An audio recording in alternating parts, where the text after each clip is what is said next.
Mandalorian Season 3. This is the full spoiler review. I have a review up already on my blog on soundedbettermyhead.com. There's probably a handful of spoilers in there, but I don't think anything major. I tried to keep it as clean as I could. I ended up giving this season a 2.5 out of 5. By far the weakest of the 3 seasons. Just didn't really do it for me for the most part. I mean, there was some cool stuff, but just overall, it just felt flat. Felt like it was spinning its wheels. I really wasn't looking forward to it every week like I normally would. It's just like, oh yeah, Mandalorian's on. I think the problem is just there was nothing going on. One of the problems with season 1 is you had the first arc where he goes bounty hunting. He finds Grogu, and then he decides that he wants to save him. And then there's this middle section where it's like they kind of didn't know what to do with him while he was on the run. And then finally at the end, they're like, okay, they dropped it on his lap. They're like, all right, come back here, go back to Navarro, and it sets up the finale. And it was a pretty strong finale for what the season had set up. This season 2 was all about the fetch quest. You got to do this, but first you got to do this, and then do this for him, and then do that for her, and then you get this, and then you go on to the next step, but then you got to do another favor, and then ultimately you got to his goal. This season, they set this up in the Book of Boba Fett, and they reiterated in the first episode, like, hey, you got to go to Mandalore and go in the water and redeem yourself. And they tease that it's going to be this big long fetch quest again, and then they just basically said, screw it. And by the second episode or so, he goes back to Mandalore and all is forgiven, and basically his story is done for the rest of the season.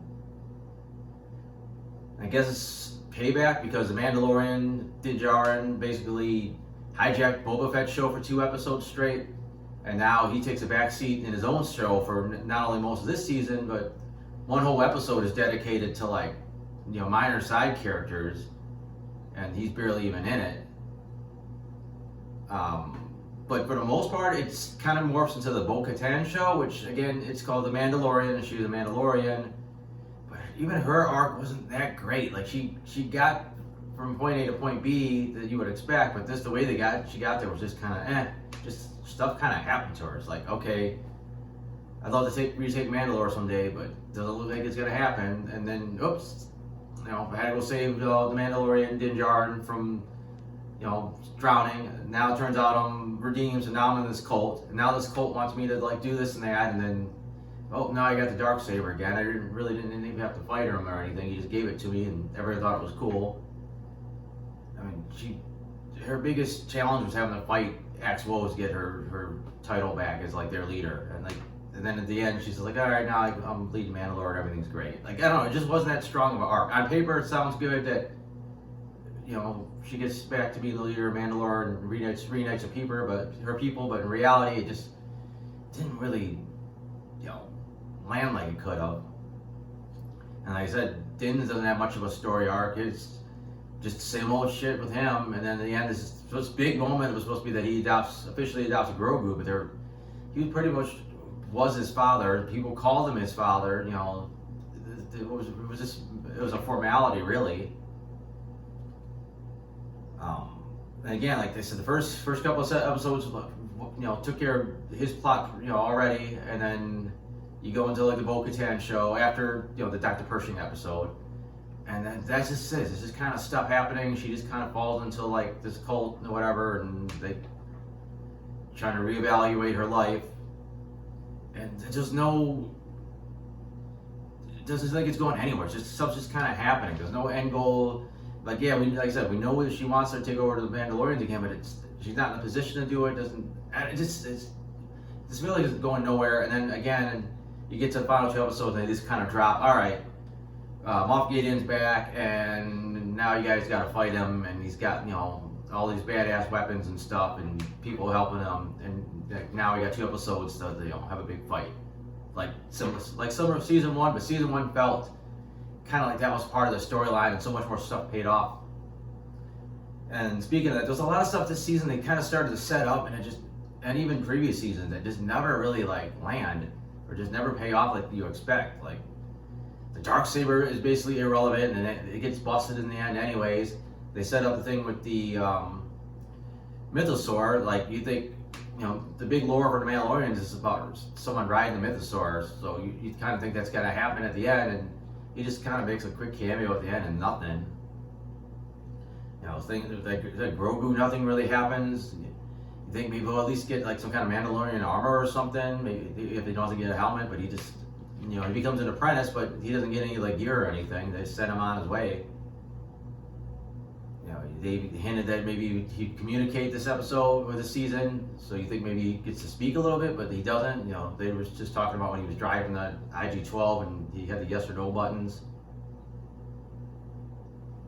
I'm sure I'm forgetting some other stuff this season that felt like they were setting something up and it just never happened. The show still looks pretty good. The CGI I think is generally would pass in most movie theaters. Some really cool visuals, like tech and whatever, character, creature design, all that stuff's fine. I think the puppetry is a little weak a lot. I still think Grogu always looks crappy when he flips. Like, it looks like they're just flipping a puppet, whether or not they're actually flipping a puppet or it's a CGI that's supposed to look like a puppet. I think it always just looks silly. They were able to pull it off with Yoda in CGI because I think it's just because he moves so fast. I think that was Lucas himself, so that was the key, that he had to move fast or it doesn't sell it. I can't think of the species, but Babu Frick's race, I thought their puppets looked a little shitty. So I'm assuming they're puppets at this point. Again, it could have been CG. I said, the acting, as I said, nothing special. They don't really get too deep into like any kind of characterization in this show. I get the impression, I'm not 100% sure, that Pedro Pascal wasn't even on set the whole time. I think they actually credit his two stunt doubles as like as stars this time. I think he might have just did the voice, and that's it. 'Cause I know I'm pretty sure he was filming The Last of Us while this was going on, but I could be mistaken. They'll probably have a making of, and I'll be wrong about this, but at least him not being on set. I know they credited his stunt doubles. That's legit. The only other person that stood out acting-wise was once again Moff Gideon. He's scene chewing and just he brings so much more to the role and just elevates it. And then the whole thing is like, okay, did they really? That's another thing. A lot of stuff that they had set up as like a big deal just ended up being nothing. It's like, okay, he gives up Grogu, he took off his helmet, Moff Gideon's captured, all the stuff's, whatever. It's like, no, he escaped. Din Djarin put his helmet back on and, redeemed himself, and Grogu came back on Book of Boba Fett. So it's like a lot of the big stuff they had ended on season 2 with just kind of got wiped away immediately. Then they just kind of took care of some minor threads, and season 3 just wrapped it all up. And it was fine, just nothing that they get excited about. That's probably about it. I'll go through my notes, see if there's anything worth mentioning that I haven't gotten to yet. First episode started off, I was convinced it was a flashback. I thought they were showing how Din Djarin got sworn into the Mandalorians. Then they kind of flipped it on us, and it was present day. It was a decent look fight with the giant crocodile thing. I mean, it looked good. The CGI looked great, but it just seemed too much like what they did last season with the Great Dragon. It just kind of felt a little repetitive. I thought it was just a little redundant that he came back and talked to the armorer again and just reestablished that, yep, I gotta go back to Mandalore. It was cool seeing the little shot of the Purgils hanging out in the hyperspace, so nice little one of a couple of teases towards Star Wars Rebels. I was kind of worried that, because I know Greef Karga was a failed disgraced magistrate at one point, and it's like he was getting so much, kind of he had a little bit of opulence going on here. I was afraid that the season would have him backslide, and he'd go back to whatever got him in trouble in the first place. So it actually relieved at the end of the season that he ended up staying on the up and up. Wasn't a big fan of them bringing IG-11 back. I thought he had a great sacrifice in the first season, and then they set up that as the big fetch quest that he was going to have to repair him. Luckily, that didn't happen. They did bring him back in the finale, but I think the way it was done, it was just kind of okay, it's just throw a little happy ending stuff on there. He's not going to be hanging out with the Mandalorian all season again. So I think it worked. Pirate stuff seemed a little out of place. I guess they were indirectly working with Moff Gideon. Some of the designs are a little weird. You got the one with like, he looked like he's made out of like lettuce or something, but whatever. It was just fine. There was some action in there. Episode 2, you get into some more R5-D4. It was cool that they somehow at some point apparently they tell us that he served in the rebellion, and he gets to have his moments throughout the season. Like, he's a little bit more like a cowardly R2, but he still got the job done. So nice little minor character from the original trilogy getting some spotlight. It was a little weird that Bo-Katan kind of like gave Din Djarin the cold shoulder when he went to talk to her, and then when she found out he was in trouble, she like all of a sudden jumped on her ship and went out to save him. This seemed a little bit of a 180.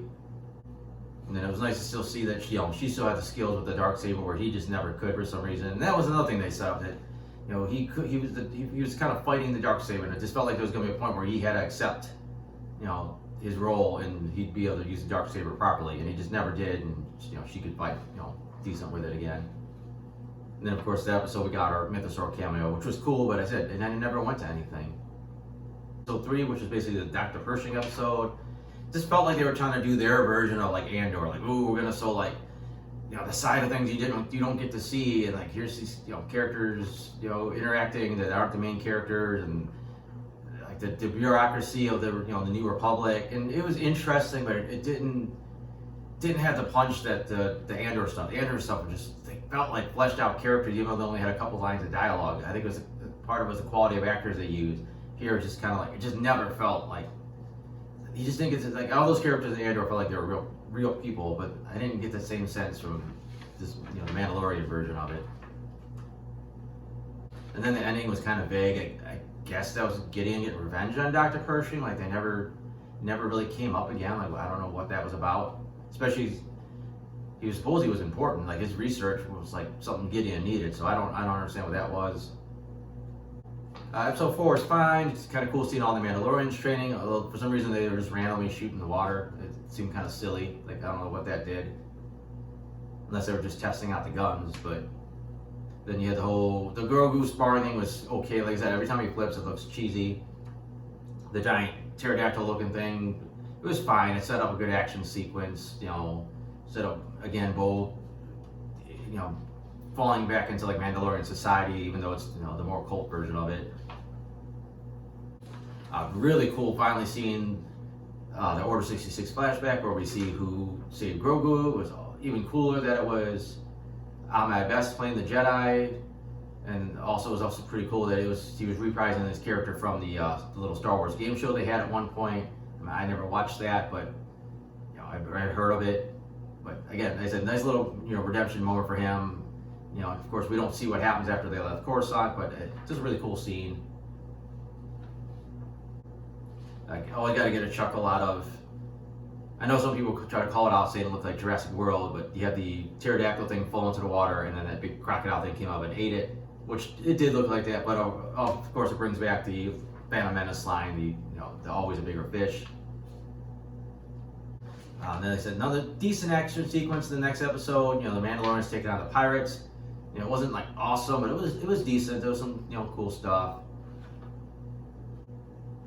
And then they had the twist at the end two twists. One that the Armorer decided that Bo-Katan should be allowed to take her helmet off. Apparently she thought that's how she gets more Mandalorians in, which is, I don't know, for them being so deep into their cult and for them to welcome outsiders that they initially blamed for the fall of their society was just a little weird.